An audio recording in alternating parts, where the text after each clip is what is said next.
red and blue. Okay, and doesn't matter. No, it doesn't matter what brand. It doesn't matter what. Um, well, it does matter with the yellows and the reds. Kind of do matter. If they're too opaque, they're going to be pasty looking. But these two, this is a Daniel Smith, and it's an Aurelian yellow. Okay, and it's a little deeper and darker than the, it's kind of like the Bumblebee yellow, the American Journey color. And then this is the Permanent Alizaelaine Crimson, and it's a Winsor Newton color. And so mixing an orange, and I know I showed this in the video, but just to show you again, you can get so many different tones and so many different grays, and I'm sorry, so many different browns. And we're going to bring a little bit more blue over here. You can get your blacks. You can get add a little bit more red there. You can get that eggplant color. Of course, when you yellow, icky yellow. Look at it's kind of muddy, right? Let's bring a little blue in there, and then you have a muted green. And if you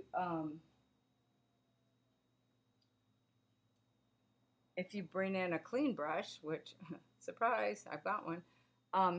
Here you go. There's some yellow here, and then just a hint of the green. You're going to get that golden, that green gold. And that's not to say that you have to stick with a limited palette. I like teaching with a limited palette because it keeps the cost down on pigments. But, of course, there's always those beautiful colors that are available through Daniel Smith and other, brands. And this one is Quinacridone Sienna, and I'm going to put that in my tray, and I'm going to show you how pretty this is. This is almost like the perfect burnt sienna. And if you can afford the pigments, you can go for it. I would say yes to it. But see this right here. Here's the burnt sienna. And it's a little bit close to what I had down here, but you can get it in one clean shot. And then you can take a little bit of blue and take it over here. Take that burnt sienna, or the quinacridone burnt sienna, and you can get some really deep dark browns. Okay, so basically this is my palette, but if it was laying down, it wouldn't be dripping. But this is what I like to do. I like to have this array of colors ready to go. Now, let's talk about a few spots here, because I think right in here, Alyssa, you can have a little bit more fun with this golden orange color. All of this green right here, you might want to warm it up a little bit. And how to do that is just by taking, by taking this orange that we mixed, and that is the Permanent Alizaelaine Crimson, and any yellow that you have in your palette. And you can take that and you can drop this in here. And I'm thinking right in here, you could still get away with this and glaze this with a little bit of a burnt sienna, and you can pop some of this and deepen some of these colors right in here to get those earth tones. And then you can actually bring them down into your reflection. And over here also, if you want to add a little bit more oomph to this petal, it's like the husky petal of the water lily. And then with some of your green gold, go ahead and drop that in, and you can glaze that right back over that. Okay, and also for over here, I would give some more intense color right in here, and you could just glaze that orange right on there. Okay, and don't be afraid to get it nice, nice rusty browns, those earth tones, because they're here and over and back here. We can add a little bit more back here too. So see how deep and dark I've got this, and then over here. This, again, you can, if you glaze on over, okay, and add that's going to actually work. Okay. Let me add a little more water to my brush. It's getting a little dry there. Boom, boom. Right here, and so on and so forth. Okay, so that's just, you know, that's up to you. Again, another suggestion by Joyce, because those warmer tones tends to make some of these colors pop a little bit more. Okay, and I'm looking at mine, and I'm looking at both of yours, and yours are still fabulous. So, you know, it's up to you. Now let's talk about this portion right here. If this is in shadow, what are we going to do about this? We could actually do a little bit of a, I'm going to try and see if I can get that wonderful, well, the purple right here, this is wet, so I'm dropping in that purple, and then you can take a little bit more red and just, yeah, and just go ahead and lay that on there. And that kind of helps anchor this a little bit more. So over here, if you did that, Alyssa, I think you might be really quite pleased with this. And just go ahead, and you can even wrap it a little bit right about there. And then that kind of just makes it a little bit more, let's see which one. Okay, right there. Yeah, and then add some water, or add a little more green, and just pull it on through, okay? You might have to do this a couple times to get it to lay right. Okay, so now we're up to this area right up in here, and you might want to take a pencil and just, you know, find that shape that meets, you know, that really works in perspective-wise, okay? And you might have to figure out where you're going to shave it off a little bit. And on this one, let's talk about, I'm going to use this one as my example, how to, because we are going to add a little bit more movement back here for both you and Elaine, okay? And what I discovered was, and I'm going to turn this sideways again. I might even turn it upside down just to start off with. What I found was, if I have my water mixture, pulling another pan over, here we come.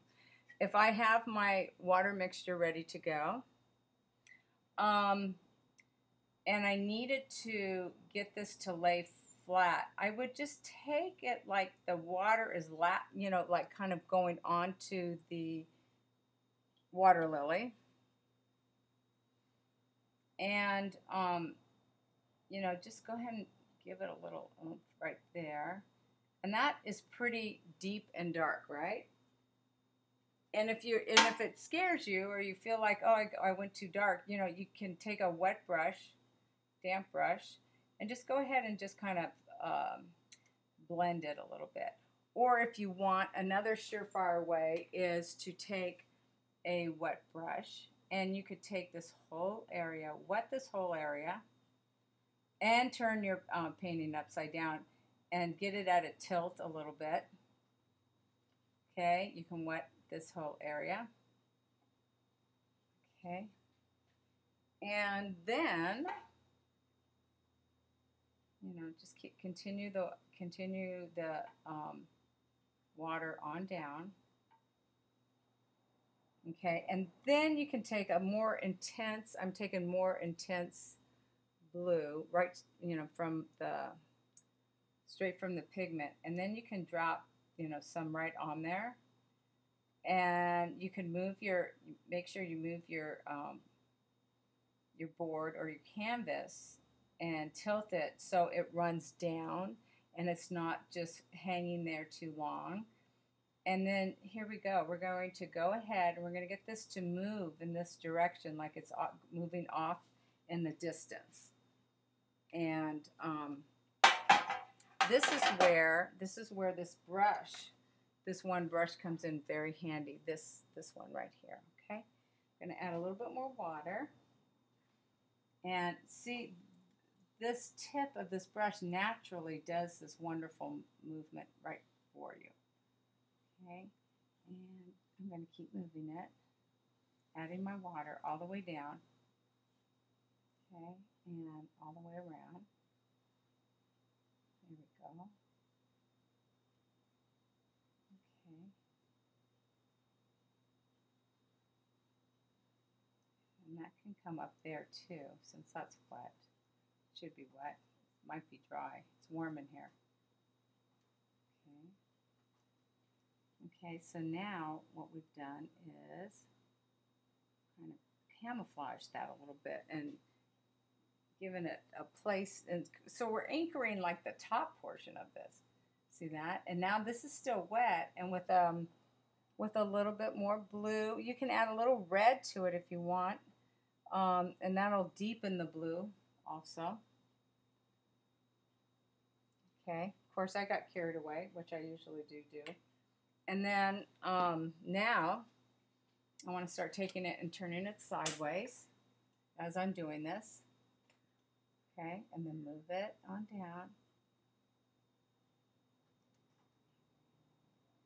And swirl it all around, okay? And it just kind of goes off into the background.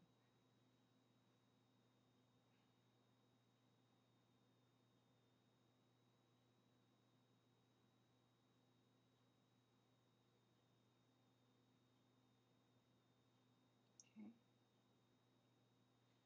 So there you have it. That is another way of solving that that funny thing that happens perspectively when you work with certain shapes, especially the water lilies, the lily pads. They tend to give you a little bit of wishing that you took. I know for me, I was wishing I took a little bit more perspective. But I think what happens is if you can get this, like, you know, the larger circles. The larger circles are here, and they get tighter as they travel away. Okay? So, let's see. So let's go ahead. I'm going to put my good one up since, and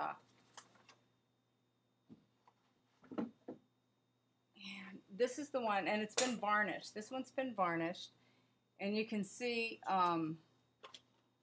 you know, you can see everybody has their own personality of how, and it comes through in your brush strokes. It comes through in how you handle your pigment. You know, mine is like, I'm always using my darks as my crutch, so to speak, as that one thing I can depend on to keep my painting, you know, anchored, and to get a nice composition and nice movement. Some people use different temperatures of the pigments. Some people like, you know, the lightness of your brush strokes or keeping the white of your paper. It depends. It's up to you. So if you want to go darker and lay some more color in here, if you want to leave your color exactly the way it is right here, that's fine. If you want to lift, I lift some of these bubble areas, and I can show you how to do that. Let's see. Oh, I'll show you how to do that on this guy. These are just like good old soldiers, these demos that I have. They're just, oh my goodness. Like right here, right there. Okay. Let's see. I did not realize I was going to be lifting, but now that I'm here and I've already talked about it, I'm looking for my brush that lifts. Okay. So what you need is kind of a, they're called scrubbers, and something that's a little tougher than your usual, you know, brush, of course. And you can take, there was a really great brush that I got. I'm looking for it. I don't see it. Okay, that's really rude. Okay, of me to walk away from the camera. So anyway, let's say we have it all together. You have your tissue, you have a scrubber, and a scrubber could be anything from, you know, a brush that has a little more bristly to something that you've cut and it's a little stiffer, right down to just adding water and lifting. With some people use Q-tips, you know, it's up to you. So right here, I'm going to add one of those bubbles, and I'm adding a lot of water.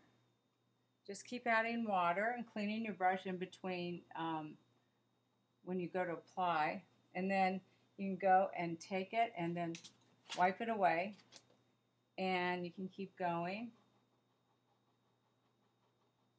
Okay, and then wipe it away. Lift.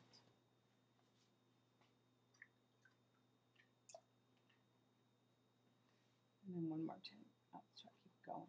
Sometimes you could tape off around the area and then really, really scrub hard. I'm going to really scrub hard now. Okay.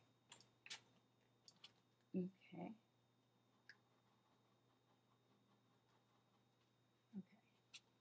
And see, it starts to create a lighter area. And then once it dries, you can go in there, and with a smaller brush, you can go back in for these, you know, little highlight areas. You can come back in and then, see, I would just come back in and add a little darker around it. And if you want one of those big old bubbles. I'm not a fan, but they're there, so so you can keep adding around it, and then there you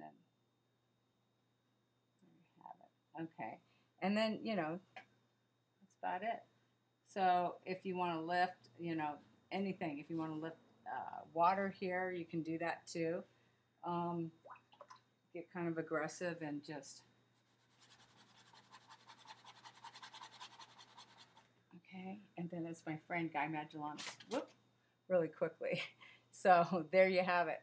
Right here, just lift at that, and you can lift and lift and lift and lift all you want. I used to be against lifting, but I really think it has a place. So, okay, so that's it. If you have any more questions, please write me, and I'd be more than happy to answer them.